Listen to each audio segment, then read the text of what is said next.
February and March are the logistical months between year-end and the April filing. 2 months, one job, receive what arrives, generate what comes from your books, and hand the assembled package to the CPA you onboarded back in Module 3.3. The work between them is not analytical. It's about not losing anything and not pushing the CPA conversation into early April. The two failure modes are predictable. Documents scattered across a downloads folder and 3 email accounts.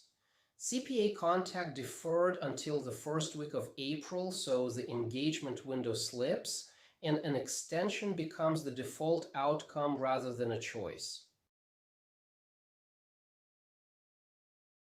February for receiving, March for the handoff. That's the rhythm. February is when the third-party documents arrive. 1099-K from payment processors, W-2 from any day job, 1099 INT from any business savings account, the rest of the package.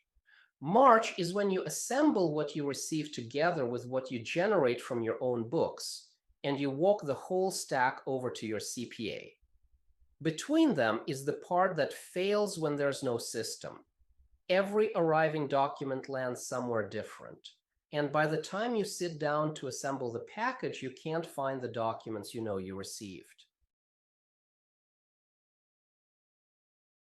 6 categories of document arrive in February from outside parties. 1099-K from Stripe, Square, PayPal, gross processed dollars before fees. 1099 INT from business savings if you earned any interest. W-2 from a day job if you're in the side practice found in MAP. 1099 NEC from any entity that paid you as a contractor for work you delivered. 1098 mortgage interest if you own the home with the office in it. Health insurance premium summary if you're deducting self-employed health insurance. 6 categories. Not all of them apply to every coach. Know which ones apply to yours so you notice when one doesn't arrive. 1099-K reflects gross process payments, and gross is not the same as revenue. Reconcile it against your books before the CPA sees it. Stripe processed $47,400. Your books say revenue was $46,800.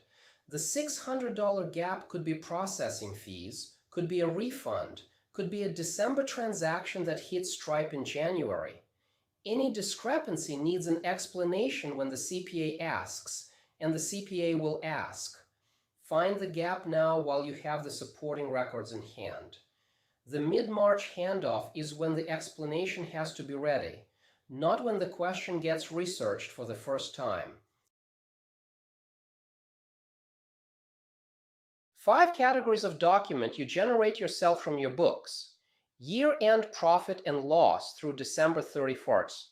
Balance sheet if applicable to your entity type. Categorized expense report. Home office worksheet if you're claiming actual method instead of the simplified deduction. Mileage log if you're claiming actual vehicle expenses instead of the standard mileage rate. All of these come directly from the December close.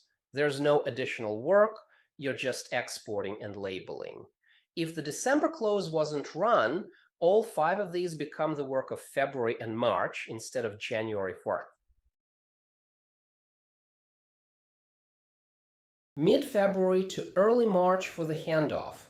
That target is what separates filing from extending.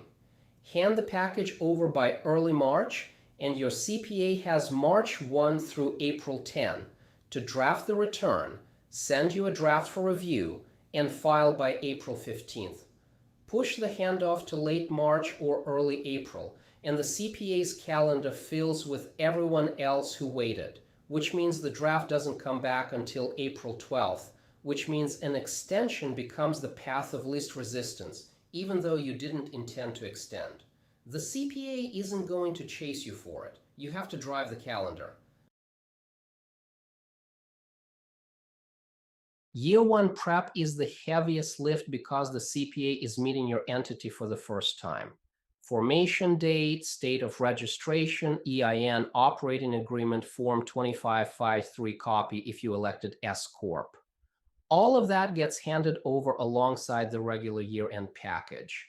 Year 2 and beyond, the entity structure is already on file with the CPA, and prep is incremental.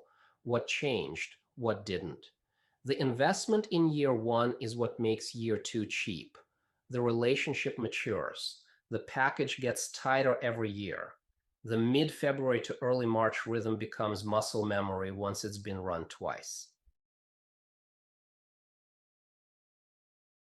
A composite to make the rhythm concrete. Solo LLC disregarded entity, files Schedule C. She gathers her year-end P&L from QuickBooks, 3 1099Ks from her main Stripe account, plus a 4th from Stripe Connect for a group program. Home office measurements ready. Health insurance premium statement printed. Standard mileage log exported. She labels each 1099K against the matching revenue line so the CPA can see the cross-reference at a glance. Email to CPA March 3. Draft returns come back March 28th. She reviews, signs April 9th. Files clean. No extension required. No penalty risk. No last-minute calculation under pressure. One folder per tax year. That's the entire filing system, physical or digital, whichever you'll actually use. Inside the folder, 3 columns. In my hands now, arriving by February 15th, waiting on CPA. Every document that arrives or gets generated lands in the right column. The folder is the deliverable to the CPA. When you send the package, you're sending what's in that folder. The discipline isn't complicated. The discipline is making sure nothing arrives during February and ends up in a downloads folder or an email attachment that you can't find in March.